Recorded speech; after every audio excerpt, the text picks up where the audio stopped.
Listo.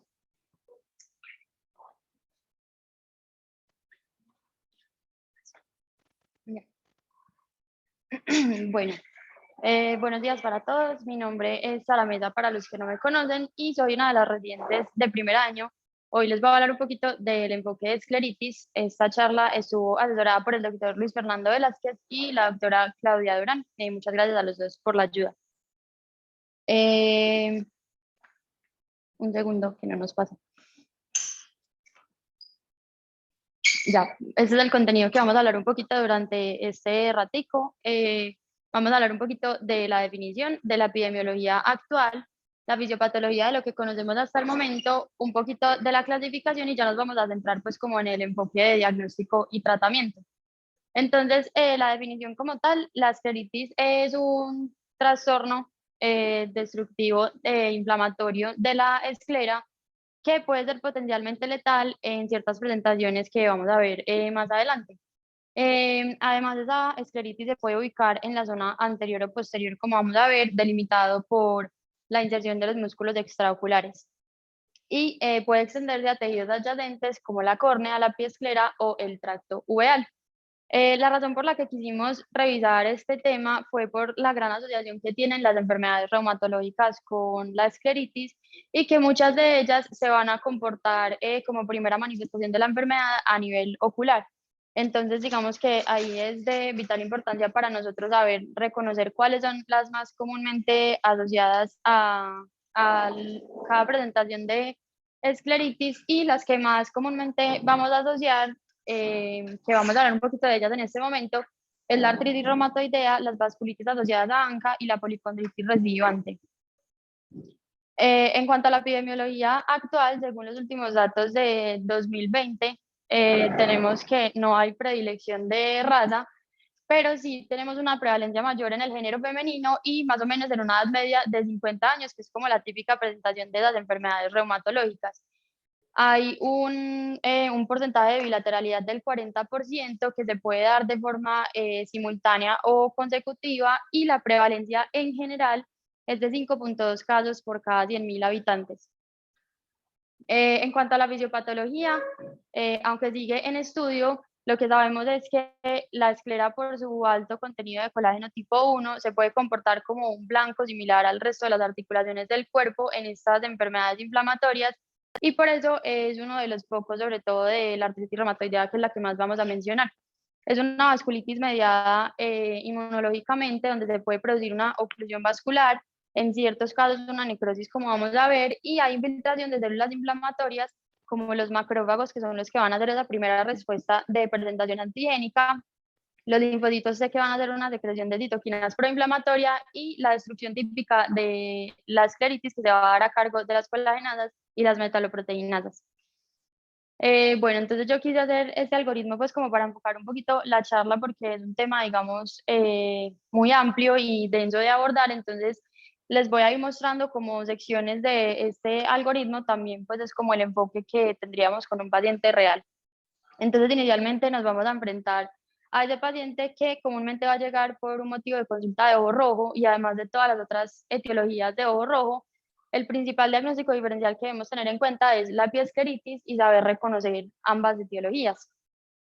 Entonces, la piescleritis es un trastorno benigno y es autolimitado incluso sin manejo médico. Está relacionada a enfermedades sistémicas en menos del 33%, y la presentación es mucho mayor que la escleritis, son más o menos 52 por cada 100.000 habitantes. Los pacientes con epiescleritis se pueden comportar incluso asintomáticos o con síntomas muy leves, y es una progresión, pues un inicio mucho más súbito que en la escleritis, donde vamos a encontrar un inicio pues como gradual y un dolor que ya vamos a ver las características más adelante. Entonces acá esta imagen es sobre todo pues como para nosotras que estamos empezando, recordar que las ciliares anteriores van a dar estos tres plexos, los dos pues más superficiales, que es el conjuntival, y el plexo epiescleral superficial, que va a estar a nivel de la epiesclera, que es el que se va a afectar en la epiescleritis, y el plexo epiescleral profundo, que va a estar como reposado en la esclera, que es el que se va a afectar en la escleritis como tal. Los dos tienen, digamos, una presentación al examen físico que se puede diferenciar, En la epiescleritis de plexo superficial se va a ver de color rojo intenso, es un trayecto mucho más radial, es móvil, se deja desplazar con el aplicador y cuando el paciente presenta este tipo de congestión no va a tener hipersensibilidad asociada. Diferente al paciente con una escleritis que tiene un trayecto mucho más profundo, es más lineal, los vasos son más gruesos y tortuosos y es descrito típicamente como color violáceo a la luz del día. Bueno, una de las cosas también que podemos usar es el test de fenilefrina, tratando de hacer una vasoconstricción de esos dos plexos superficiales que les comenté. Entonces, en el caso de la epiescleritis, vamos a encontrar una descongestión del globo ocular, pues del ojo rojo, mientras que en la escleritis, el paciente, además, como puede comprometer también el plexo epiescleral superficial, vamos a ver la descongestión de esta parte, pero sigue presentando la congestión a nivel profunda. Bueno, entonces una vez tenemos la sospecha pues de escleritis, tenemos los tres grupos grandes de clasificación de la escleritis que pueden ser infecciosas, que son la menor proporción, las idiopáticas o las autoinmunes, que son en las que los vamos a centrar el día de hoy. Entonces, hablando un poquito de las otras dos entidades, las escleritis infecciosas son una causa rara, están descritas hasta el 10 a 18% de los casos y las debemos sospechar en pacientes inmunosuprimidos, en pacientes que tengan un VIH asociado, una quimioterapia o una diabetes de larga evolución mal controlada. Podemos tener causas exógenas, que son las más comunes, pueden ser debidas a traumas, a infecciones de tejidos adyacentes como queratitis, endoftalmitis, conjuntivitis o cualquier tejido cercano, o podemos tener posoperatorios. Las escleritis infecciosas posoperatorias es muy importante que no solamente son posoperatorios inmediatos, sino que también pueden ser, pues están reportados años después de la intervención. Entonces eso siempre hay que tenerlo en cuenta en el interrogatorio del paciente y la más comúnmente asociada es la resección de pterigion en un 75%, sobre todo asociada a uso de mitomicina. En este artículo aprobado por la ITA, ellos mencionan los microorganismos más comúnmente asociados y ellos describen que en el caso, por ejemplo, de las infecciones adyacentes, lo que más comúnmente vamos a encontrar son etiologías virales, específicamente el herpes zóster, y en el caso de posoperatorios vamos a encontrar causas bacterianas como la pseudomonas. La clínica, cuando se presenta de forma florida, que no es lo más común, podemos ver un paciente con nódulo subconjuntival, con absceso, con necrosis escleral, con hiperemia conjuntival, secreciones purulentas o queratitis periférica. Pero muchas veces lo que pasa es que esta clínica se puede sobrelapar con la presentación de autoinmunidad y no se pueden reconocer al examen físico. Entonces, digamos, una de las cosas que nos puede guiar es que una vez empezamos el tratamiento con esteroides, el paciente que tiene etiología infecciosa va a empeorar. Bueno, y las escleritis idiopáticas antes eran descritas como la mayoría de las etiologías de escleritis, ahora se sabe que son minoría con respecto a las enfermedades autoinmunes y representan el 40% de los casos. Las escleritis idiopáticas son los pacientes que nosotros no encontramos una clínica específica de alguna enfermedad sistémica y que los laboratorios son negativos. Que es muy importante saber de estas escleritis, que muchas están reportadas, más o menos un 15%, que más o menos a 5 años pueden hacer la clínica ya florida de la enfermedad de base sistémica que tenían y que en este momento solamente se presentó como un episodio de escleritis. Entonces, por eso, a pesar que los pacientes no tengan clínica y laboratorios negativos, se deben mandar a reuma y se debe hacer un seguimiento porque pueden tener una sistémica oculta. Y las escleritis autoinmunes, que son más o menos el 50% de los casos, son las más comunes y es en las que nos vamos a centrar. Bueno, llevamos más o menos 10 años con el mismo reporte etiológico. Las tres primeras fueron las que les mencioné al principio.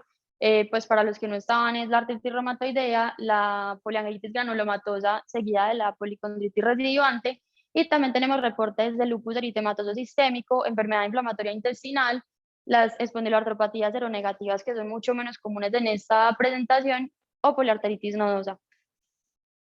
La clínica general, entonces, del paciente con escleritis, ya mencionamos el tipo de ojo rojo y la bilateralidad.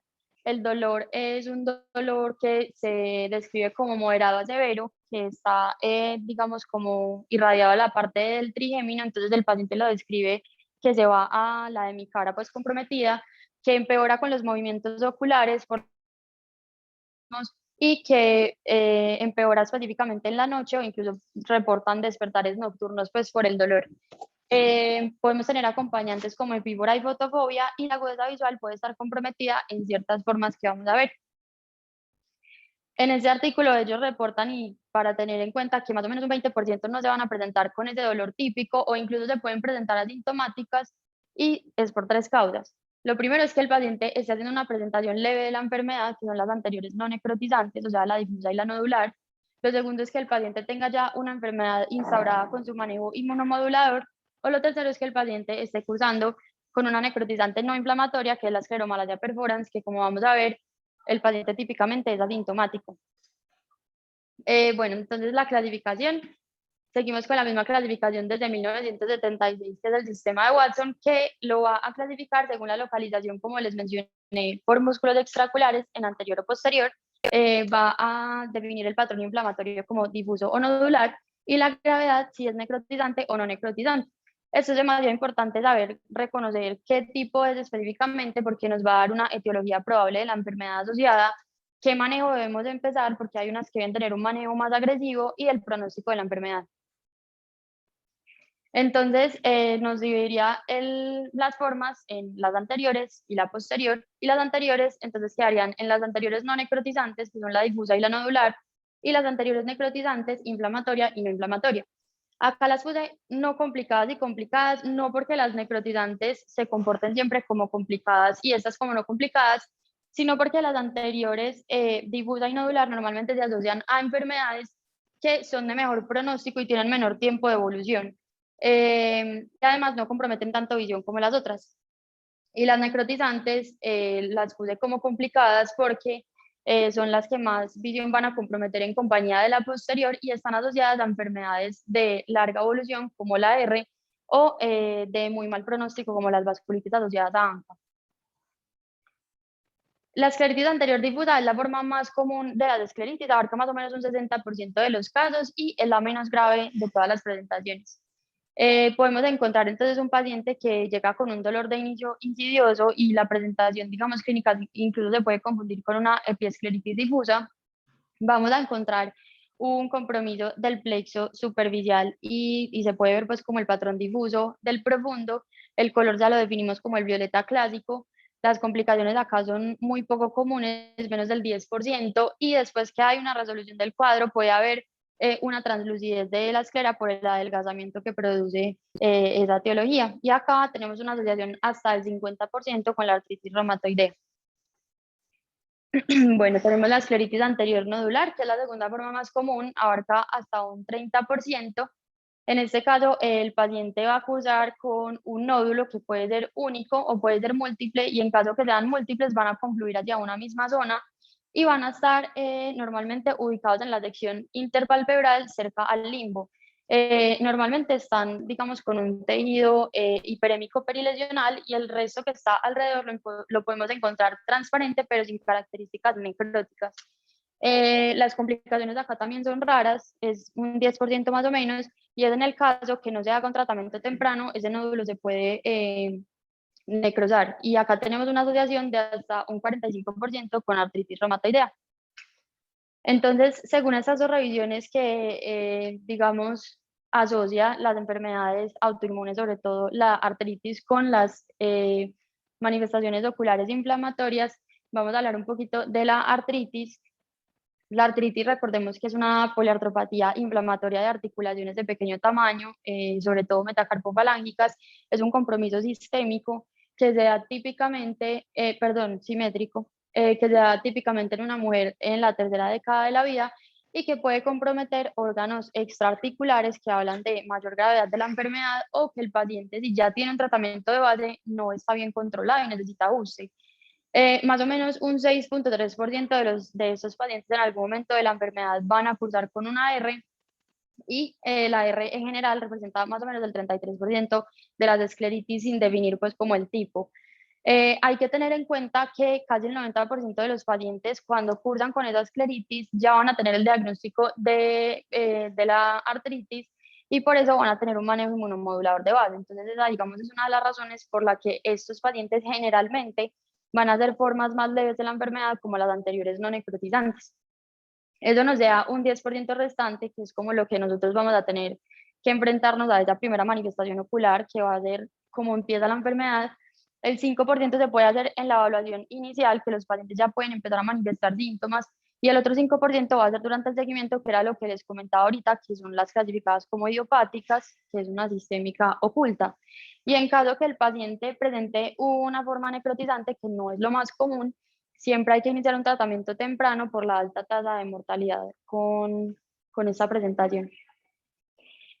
Bueno, entonces en los síntomas ya les comenté que lo más común es tener la afectación de las metacarpofalángicas con esa desviación cubital y los dedos en cuello de cisne. También podemos encontrar codos en contractura en flexión, podemos encontrar compromiso de metatarsofalángicas, podemos encontrar nódulos reumatoideos en superficies extensoras o áreas de presión, y el compromiso ocular puede ser la escleritis o pueden tener presentaciones de epiescleritis o un Sjögren asociado. Siempre en estos pacientes es súper importante preguntar por síntomas cardiovasculares y además hacerlo pues como de rutina en el seguimiento de ellos, porque es la principal causa de muerte de los pacientes con artritis.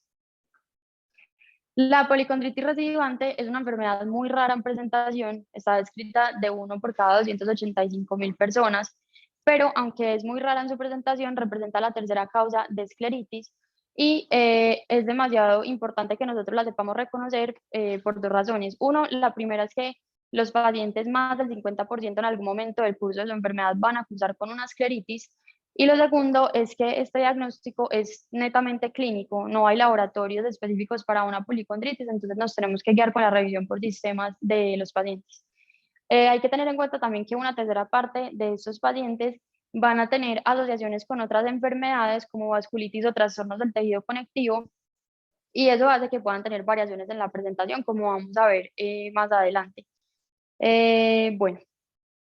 Entonces, en cuanto al compromiso ocular, como les estaba diciendo, el 60% va a cursar con escleritis en algún momento de su patología y el 20% lo va a hacer como primera manifestación. Si es solamente la policondritis y no otras asociaciones, se va a manifestar como una anterior difusa y es típicamente bilateral y recurrente. Pero si está asociada a una vasculitis o a un trastorno del tejido conectivo, se puede presentar como una necrotizante, que es la minoría.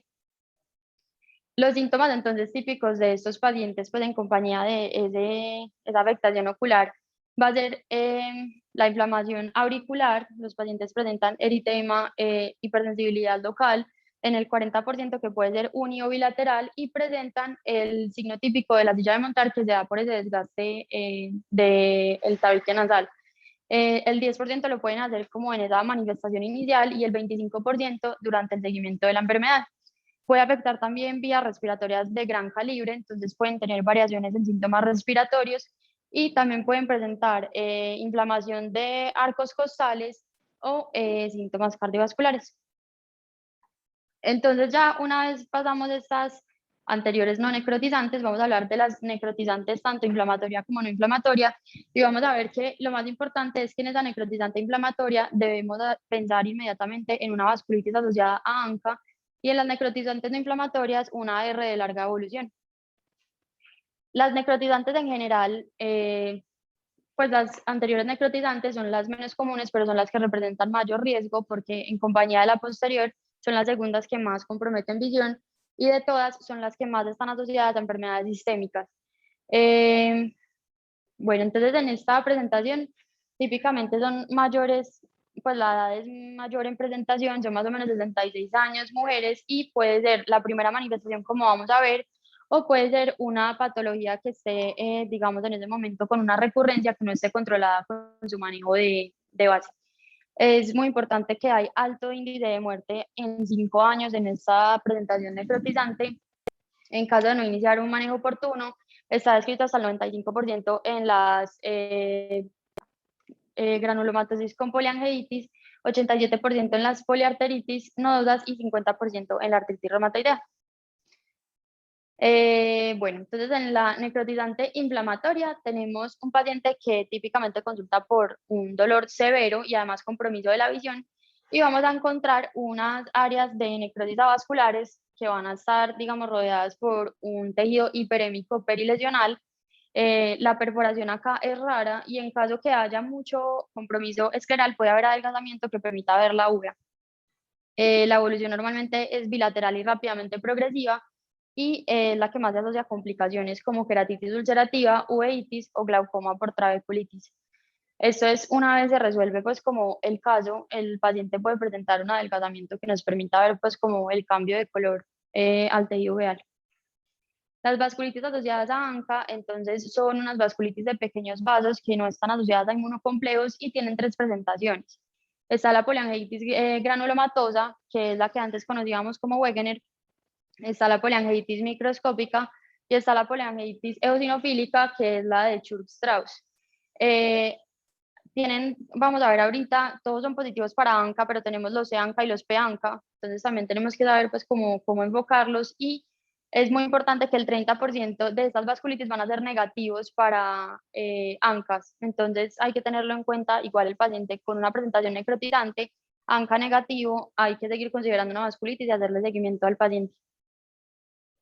La clínica, además de los síntomas prodrómicos típicos, pues como de las enfermedades de reuma, vamos a encontrar en el 50% lesiones purpúricas en miembros inferiores y posibles necrosis, y dependiendo de la variedad de la enfermedad vamos a encontrar síntomas asociados. Entonces tenemos, por ejemplo, en la poliangiitis granulomatosa podemos encontrar sobre todo compromiso de vías aéreas respiratorias pues, superiores, como rinosinusitis, y vamos a encontrar compromiso renal, que ellos hacen una glomerulonefritis, por eso siempre debe estar dentro del perfil de laboratorios que pedimos para estos casos, y la microscópica también suele hacer estas glomerulonefritis.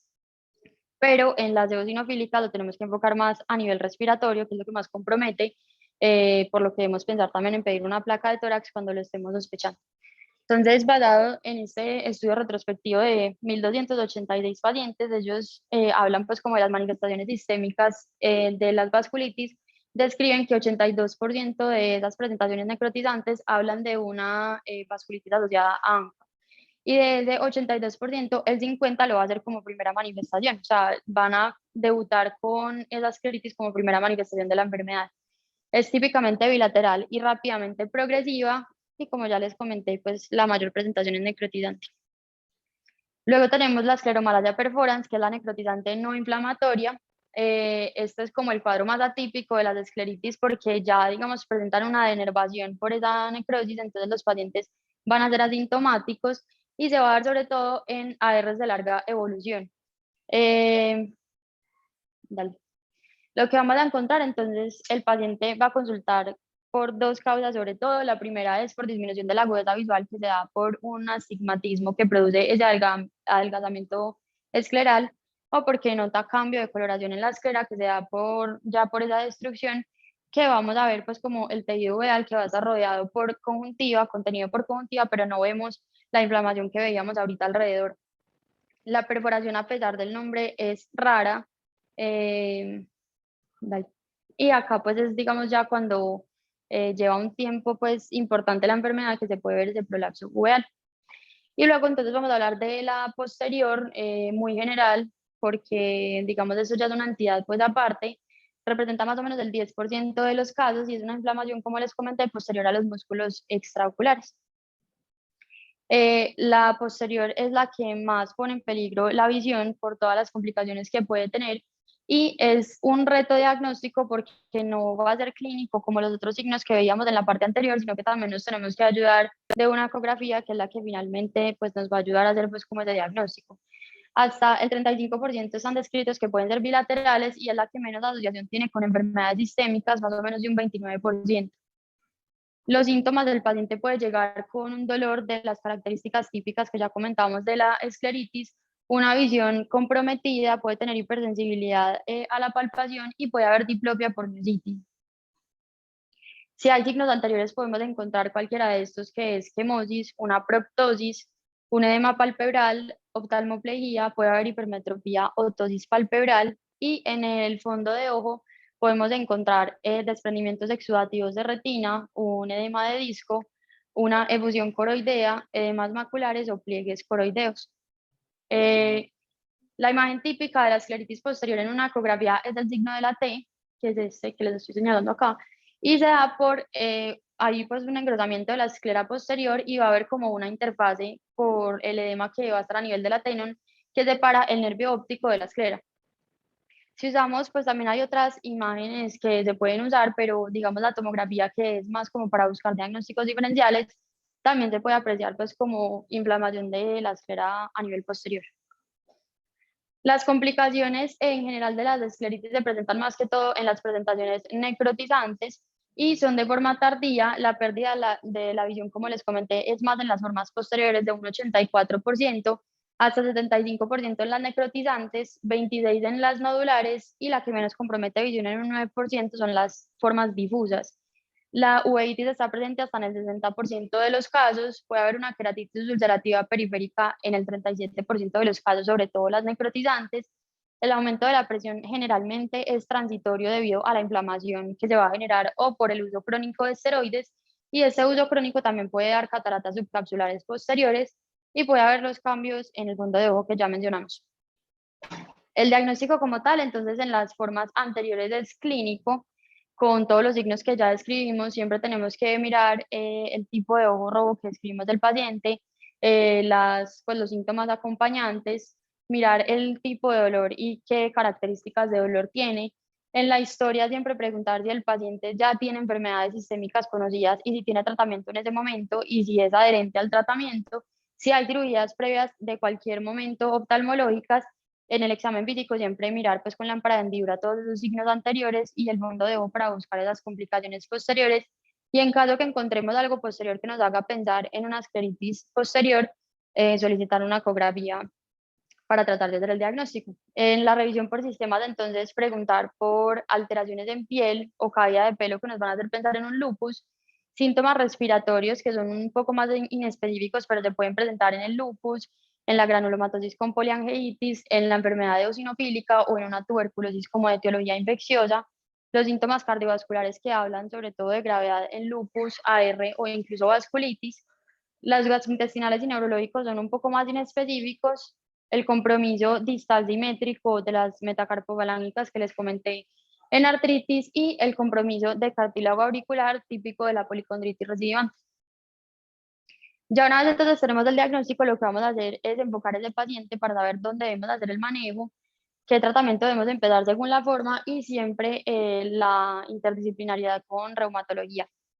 Entonces, los laboratorios que vamos a pedir de entrada son estos que están al lado izquierdo. Debemos tener un hemograma completo buscando cómo están los leucocitos, las plaquetas y el hematocrito para mirar posibles etiologías inflamatorias o infecciosas, un perfil completo renal que sea uroanálisis, urea y creatinina buscando compromiso de glomerulonefritis en las vasculitis que les comenté. Siempre debemos tener hepatotropos, VIH, BDRL y transaminasas para poder empezar el tratamiento. Deben estar negativos o normales. Podemos tener una prueba de tuberculina pues por ser zona endémica, un factor reumatoideo que el 90% de las artritis reumatoideas van a ser positivas para este factor, y las ANCAs que tenemos, los EANCAs que son específicos para las granulomatosis con poliangeitis o Wegener, que son contra PR3, o tenemos los PANCAs que van a ser positivos para las otras dos formas microscópicas y eosinofílicas, que es contra mieloperoxidasa. Tenemos los otros paraclínicos de la derecha que se pueden pedir más guiados según lo que encontremos en el paciente, una PCR y una ABS que es para hacer un seguimiento o mirar el compromiso inflamatorio, o incluso la ABS para pensar en vasculitis de grandes vasos. Un complemento que si encontramos hipocomplementemia pensamos en un lupus activo sobre todo. Los rayos X nos van a ayudar a diferenciar entre la enfermedad de Wegener, eosinofílica, una sarcoidosis o una tuberculosis. Los marcadores típicos pues que ya conocemos de lupus, HLA27 para espondiloartropatías que les comenté que son pues mucho menos comunes en esta presentación, y una IgE en caso de estar sospechando una eosinofílica. Los criterios de hospitalización, entonces, digamos, los pacientes que deberíamos considerar tratar de forma intrahospitalaria son las formas necrotizantes, la escleritis posterior, las personas que tengan pobre acceso a servicios de salud y pacientes con ojo único. Y los criterios de pacientes que podemos tratar ambulatorios son esas formas anteriores no complicadas, los pacientes que tengan buena adherencia a los medicamentos y buen acceso a servicios de salud, y que ya el paciente tenga su enfermedad de base conocida con un manejo instaurado que simplemente sea ajustarlo. Obviamente hay que individualizar cada caso en específico, pero la idea pues es como estas son recomendaciones generales y siempre valoración por reumatología y hacer un seguimiento estrecho. El tratamiento entonces tiene como objetivos disminuir la inflamación y aliviar el dolor y prevenir las complicaciones tanto oculares como sistémicas, las complicaciones anteriores pues que ya mencionamos durante la charla y las posteriores. Y tenemos 4 líneas de tratamiento. Entonces está la primera línea, que son los antiinflamatorios no esteroideos orales, los esteroides como segunda línea, la tercera línea son los inmunomoduladores y la cuarta línea son los biológicos. En la primera línea, entonces, los antiinflamatorios orales buscan entonces controlar ese dolor y disminuir la inflamación y generalmente son manejos crónicos. Entonces, por eso, siempre que vayamos a empezar los antiinflamatorios, debemos considerar un protector gástrico, sea un inhibidor de bomba de protones o un antiácido, y no hay ningún antiinflamatorio que haya mostrado superioridad sobre los demás, entonces es el que tengamos a la mano y si no hay, digamos, respuesta con alguno, se puede cambiar por otro. La escleritis tiene mala respuesta al manejo tópico en general porque, como decíamos, tiene alta asociación con las enfermedades sistémicas y esto finalmente es lo que hay que controlar. Y estos antiinflamatorios están indicados en monoterapia en las formas de escleritis anteriores no necrotizantes o los pacientes que no tengan contraindicaciones para el medicamento en específico que vayamos a empezar. Y las contraindicaciones como monoterapia van a ser en las escleritis necrotizantes o en las no necrotizantes, que el paciente ya tenga una enfermedad sistémica conocida que se debe pues finalmente tratar con inmunomodulador. La respuesta de las anteriores no necrotizantes es muy buena a los antiinflamatorios como monoterapia, más o menos 2/3 de las nodulares van a responder solo con esta línea y una tercera parte de las difusas. Los esteroides entonces van a variar pues como el esquema, si son presentaciones anteriores no complicadas o las anteriores necrotizantes o posterior. Las anteriores no necrotizantes van a ser segunda línea una vez el paciente no respondió a esos antiinflamatorios no esteroideos y empezamos prednisolona a una dosis de 1 miligramo kilo día. Y en las necrotizantes va a ser primera línea de manejo, tanto los antiinflamatorios como los inmunomoduladores como estos esteroides, y vamos a empezar con metilprednisolona a una dosis de 1 gramo al día por 3 días y luego nos pasamos a la terapia que les comenté ahorita. Y la posterior está descrito en la literatura que debería iniciarse esteroide como primera línea, pero se puede iniciar este esquema de prednisolona 1 miligramo kilo. No es necesario empezar metil. Y siempre se hace pues desmonte gradual por reuma. Los inmunosupresores entonces van a ser la tercera línea de manejo escalonado en las formas anteriores no necrotizantes y básicamente se usan como ahorradores de esteroides en 3 casos. Cuando tenemos resistencia a los esteroides, que está descrito que es un uso más o menos por 1 mes de esteroides a altas dosis que el paciente no tenga respuesta clínica, dependencia de los esteroides que es dosis por encima de 10 miligramos al día o si hay efectos adversos a los esteroides. Y en las formas necrotizantes, como les comenté ahorita, se debe iniciar pues como primera línea, acompañada de las otras 2 líneas anteriores. Tenemos el metotrexate, la zatioprina, el micofenolato y la ciclofosfamida, que la ciclofosfamida es la que más ha sido estudiada y la que más evidencia tiene. Más o menos un 38% de los pacientes, independiente de su presentación, van a tener que llegar hasta esta línea de tratamiento y la respuesta para las necrotizantes específicamente es del 83%. Y los biológicos, que son la última línea, se usan cuando hay refractariedad del tratamiento de todas las líneas anteriores. Está el anti-TNF, que es el infliximab, y el anti-CD20, que es el rituximab, pues que no me voy a detener en ellos. Y en este artículo, pues me gustó como resumían lo que acabamos de decir, que es en caso que no hayan formas de vasculitis y se van formando necrotizantes, vamos a empezar entonces la prednisolona luego de los antiinflamatorios de forma escalonada y en caso que haya una resistencia, dependencia, vamos a iniciar estos inmunomoduladores y en caso de fallo empezamos los biológicos. Y si hay complicaciones asociadas como una PUC o una vasculitis asociada, empezamos con las 3 líneas pues, iniciales que les comenté. Estas son otras terapias pues, que han sido, digamos, como estudiadas, pero son altamente debatidas, como la triamcinolona subconjuntival, que se ha descrito en escleritis no necrotizantes, donde estemos seguros que no hay una entidad infecciosa y que si el paciente tiene una enfermedad sistémica de base, debe estar controlada. Se usa, pues se ha descrito que se usa para inflamación escleral residual, a pesar del manejo que comentamos anteriormente, y se recomienda pues usar a bajas dosis y siempre teniendo como un riesgo-beneficio de cada paciente. Las conclusiones entonces son que estas enfermedades sistémicas van a ser sobre todo de un diagnóstico clínico que tenemos que hacer, digamos, un manejo oportuno por las altas tasas de mortalidad, sobre todo en las presentaciones por ANCA. Estas presentaciones de vasculitis siempre las debemos considerar cuando tengamos una forma de escleritis necrotizante. Digamos que la prevalencia de asociación con las formas de escleritis con estas sistémicas en orden son la necrotizante, luego la anterior difusa, la anterior nodular y por último la posterior. Y tenemos que saber que 50% de las vasculitis asociadas a ANCA van a debutar como primera manifestación de su enfermedad con esa escleritis y el 10% de las ARs. Y siempre tener un manejo interdisciplinario con reuma, porque ellos también deben saber, pues, digamos, la forma de presentación para saber qué tanto van a hacer ese tratamiento y qué tan agresivo se debe empezar. Y ya, eso es todo. Gracias.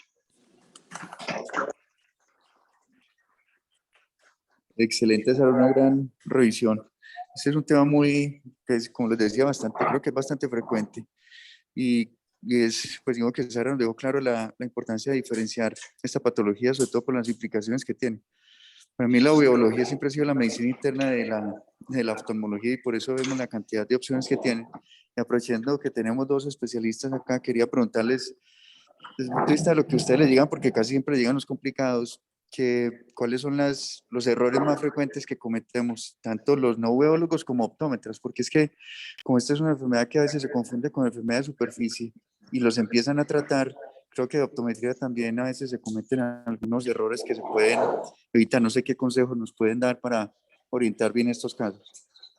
Hola Carlos, primero darle la bienvenida a Alejandra, me alegra muchísimo que ella nos acompañe a esta conferencia, es un privilegio pues para nosotros tenerla y felicitarte Sara, realmente lograste hacer una revisión completamente centrada de un tema extensísimo, muy difícil de manejar y te cuento que parece que dominaras el tema porque realmente fue, como te digo, perfecto.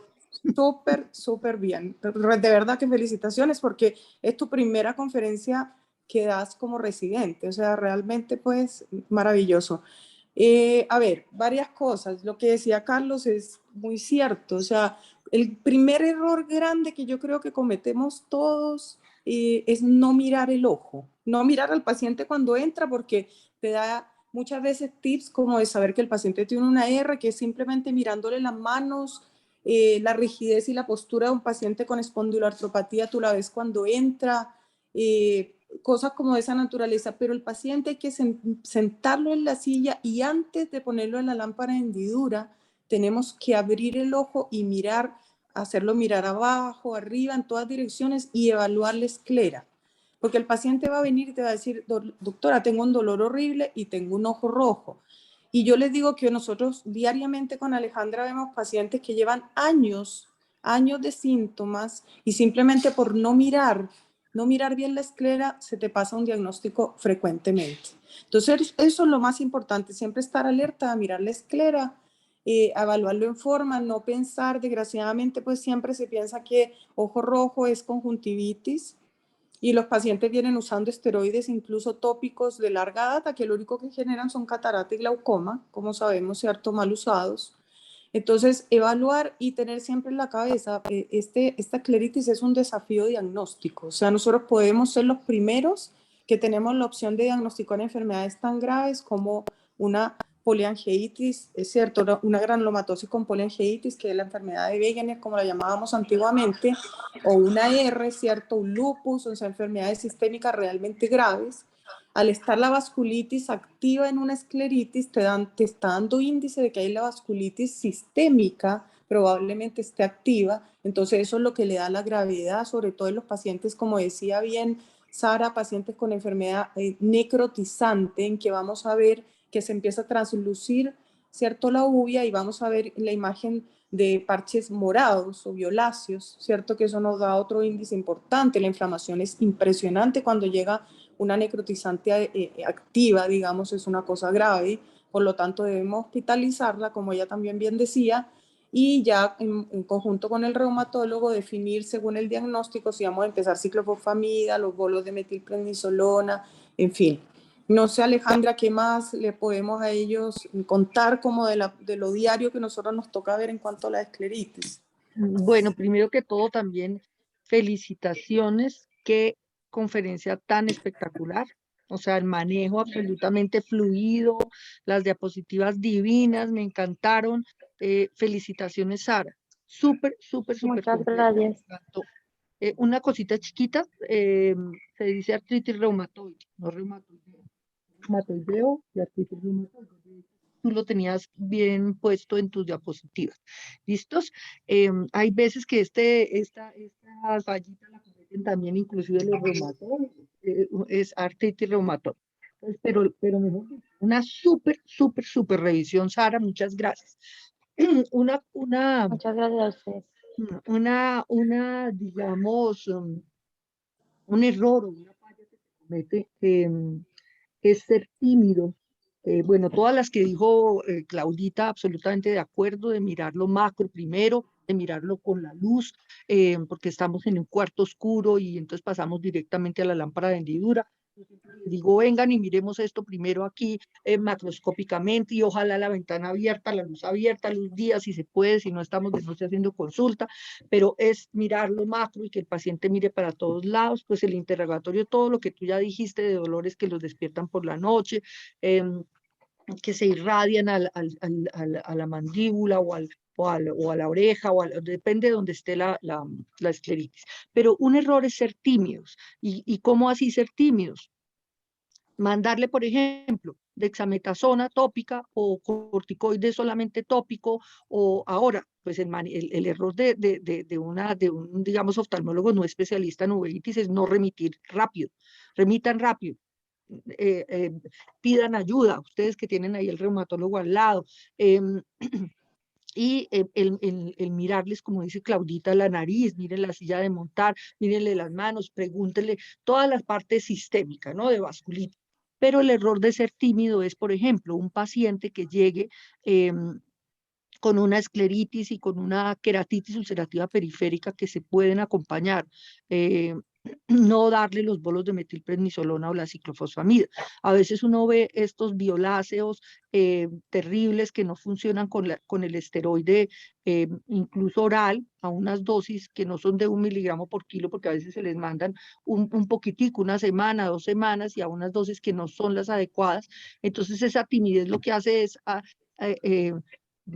prolongar la inflamación y pues yo tengo el ejemplo de una paciente que llegó con una escleritis y con una queratitis ulcerativa que inicialmente yo dije esto es queratitis ulcerativa periférica, rápido hablé con reumatología, bolos de metilprednisolona o ciclofosfamida, tal cosa. No, la paciente tenía un glaucoma, entonces la reumatóloga, pero tiene glaucoma, pero no le puse, pero finalmente lleva como un mes con esto y yo sé que el pronóstico sistémico es terrible. Pero pues no, es como que digo, cópienme 5-5 como los taxistas, 5-5 venga, acá cópienme acá pero no, hay veces que son tímidos o los reumatólogos o los mismos oftalmólogos en hacerles estos tratamientos, pues, entre comillas, agresivos, pero que son los que se necesitan para, para estos pacientes. Otro error, pues, es tratarlo como si fuera como una conjuntivitis, lo que dice Claudita, pues, es como que el ojo rojo no se mira no se piensa en un ojo rojo, se piensa como primero en la conjuntivitis y no se trata de indagar más. Em, ¿Qué más que otro error? Yo creo que esos es lo principal que tenemos que tener en cuenta y no hacer, digamos, el puente con reumatología rápidamente, ¿no? Exacto, Alejandra. Yo creo que el mensaje más grande es pensar en enfermedad sistémica. Si el Sí, 50% lo tiene, siempre buscarla, no escatimar en hacer exámenes, hacerlo evaluar del reumatólogo, hacer el acompañamiento del paciente. Y les contamos también que con Alejandra y el grupo de Uveitis Colombia estamos haciendo un trabajo en este momento con 389 pacientes de escleritis y próximamente vamos a tener ya el perfil de las escleritis aquí en Colombia, cosa pues que estamos muy contentos porque sí, es la un data más trabajo grande importante.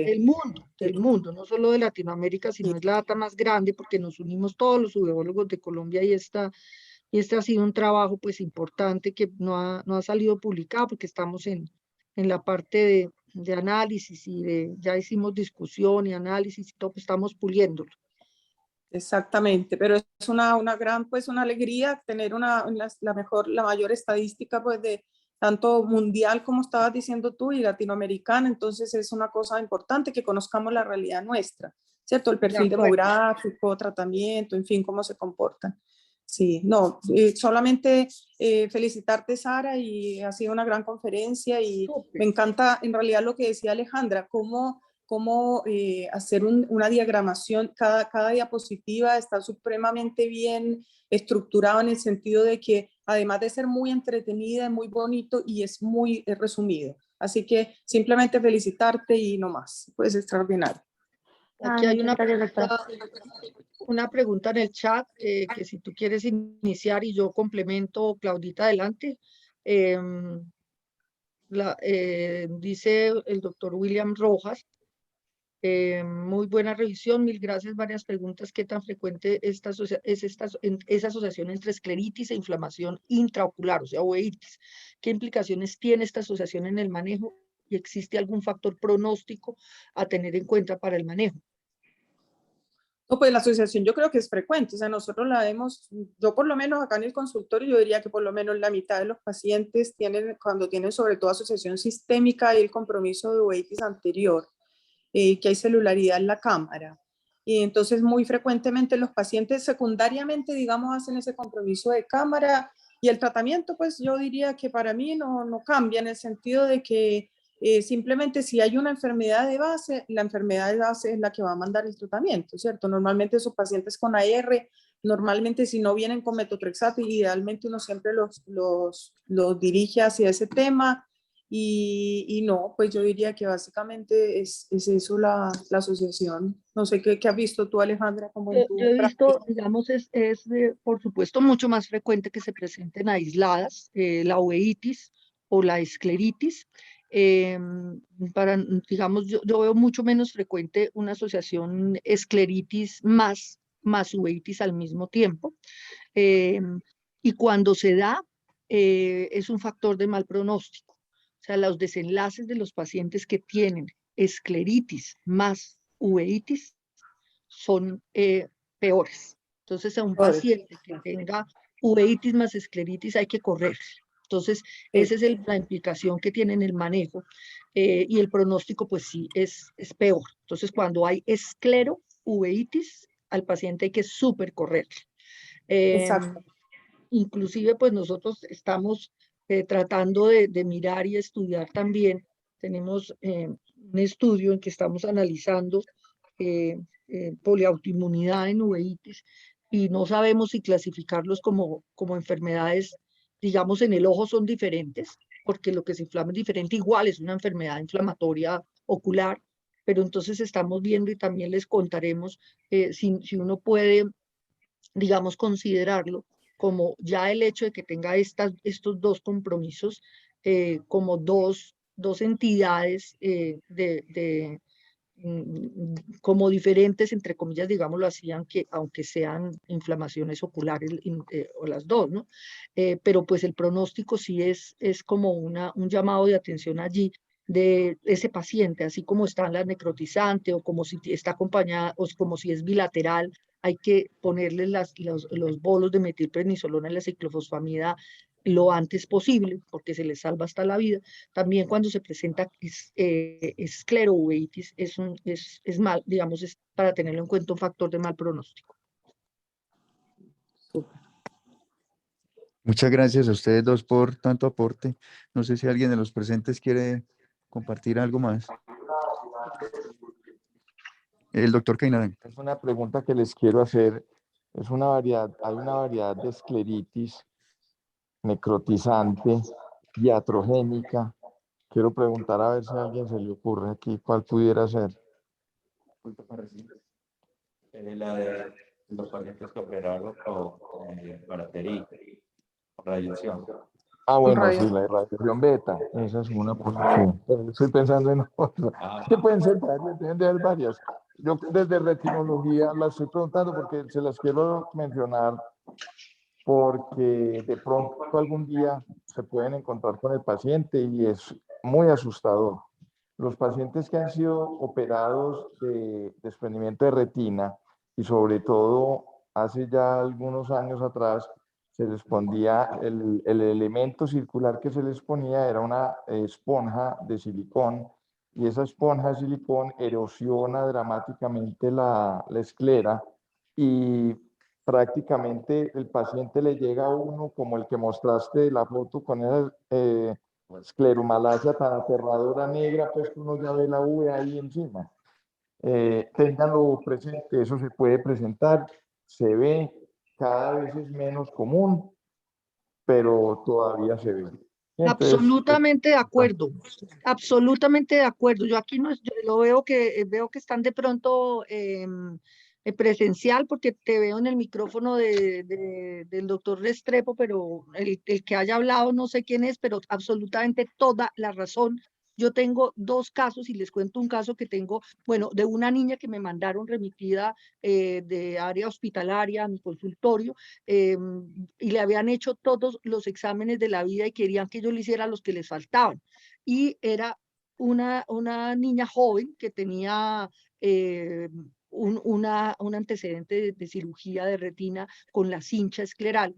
Y era eso, ¿sí? No había necesidad de mandar absolutamente nada de esto, pero claro, como tú dices, asustadorcísimo y hay que tenerlo en cuenta, hay que tenerlo en cuenta. De hecho, en este momento tenemos una paciente que nos tiene locos, que es la misma que yo les conté con esta queratitis ulcerativa periférica más escleritis, que no me le pusieron los bolos de metilprednisolona, que por el glaucoma no me le pusieron la ciclofosfamida, pero además tiene un antecedente de una cirugía de retina y tiene cincha escleral, entonces estamos locos porque tiene una alcaptonuria, tiene todas estas manifestaciones y entonces es como, mejor dicho, tiene mil cosas que no sabemos ni cómo, qué más hacer, cómo enfocarla, la úlcera no le cierra, una locura. Entonces es un factor que yo pues, que he pensado, ¿será que está contribuyendo la cirugía? Porque es ese ojo el que se daña, el de la cirugía de retina. Entonces, es decir, hay que pensarlo y me parece súper el aporte. El doctor que habló es Kevin Arango, que es retinólogo. Y Bueno, aquí, doctor Arango, un abrazo. gracias, doctor. Gracias. Doctor, una pregunta con relación a esa paciente que acaba de mencionar y se le quitan ese bucle escleral que... Imagínense que es tan desesperante el caso que la paciente ya tiene NPL porque en la pandemia, pues yo las dejé de ver un año a todos los pacientes, eso fue terrible porque yo al principio desinfectaba hasta la última uva del último coso en el corredor de los primeros 3 meses, entonces duré finalmente un año sin ir a ver pacientes que fue espantoso.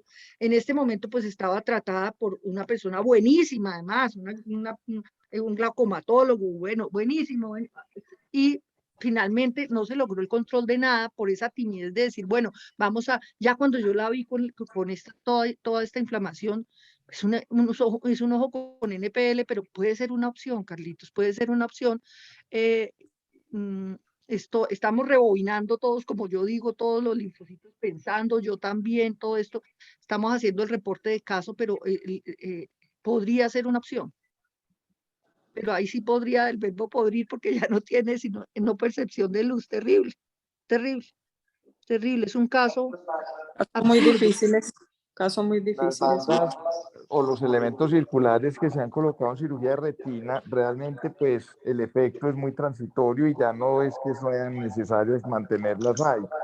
El problema es que retirarlas pues también es traumático y es una cirugía que les puede también generar a los pacientes pues mucha incomodidad. Yo creo que estos elementos circulares, sobre todo las esponjas, porque las bandas de silicón en general no tienden a generar esta escleritis o ¿Cuáles esta dices, escleromalacia. Kevin? ¿Cómo dices? ¿Cuáles son las que más generan? Las de esponjas, las esponjas, Ay, esa es las la que que son tiene de la esponja de paciente. silicón. No, Ah, esa es la que tiene la terrible. paciente. Es que esas son las que realmente generan las escleromalacias y pues estos cambios tan tenaces. Y lo que dice Carlos es válido, sin embargo, por lo menos nosotros desde Retina queremos retirar esos elementos cuando vemos que ya se han extruido, han erosionado la conjuntiva, ya están expuestas y entonces están generando mucha molestia al paciente y ahí sí las queremos retirar. El problema de eso es que cuando las retiramos queda el hueco de la escleromalacia. No, Y mejor entonces, dicho, terrible. entonces no sabe uno qué es peor. No, no, no, no. Entonces, ¿qué hacemos con esta? Terrible. No, no, no, no. Eso está muy difícil. Uf. No, porque además tiene la parte sistémica, tiene una poliautoinmunidad. Tiene una poliautoinmunidad que tampoco podemos desconocer. Entonces, Y ya está con los inmunosupresores pues pertinentes, me imagino, hace rato. Uf. no, hace rato no, hace poquito, ese es el problema. Ah, Por lo que bueno, yo les y lo digo, otro- la dejé de ver, yo la inicié a ver pues prepandemia y pues, la dejé de ver y cuando ya llegué, yo la vi con 20/70 y ya está NPL y ya este ojo ha sido pues como la pesadilla china más o menos, pero sí tiene una parte sistémica importante. claro. Pero pues bueno, súper bueno el aporte del doctor Arango. Y no sabía que las de esponja eran las que producían eso, y pues bueno, que no sabe uno si quitárselas, si no quitárselas, no sé. Pero miren lo que se enfrenta uno día a día y pues que hay que saber, que hay que tener todos estos temas que probablemente no se revisan tan frecuente y esta virtualidad nos da esta posibilidad de compartir con otros colegas de otras partes tan queridos. Muchas gracias por las invitaciones. Estamos nosotros felices de estar acá. Gracias a ti, Muchas gracias a Alejandra. todos por muy querida. participar. Muchas gracias. Muchas gracias. Que tengan un buen día. Yo ahora les paso el link de la grabación por si lo quieren Súper. compartir. Gracias. Feliz día. Muchas gracias. Gracias, hasta luego. Feliz día para todos.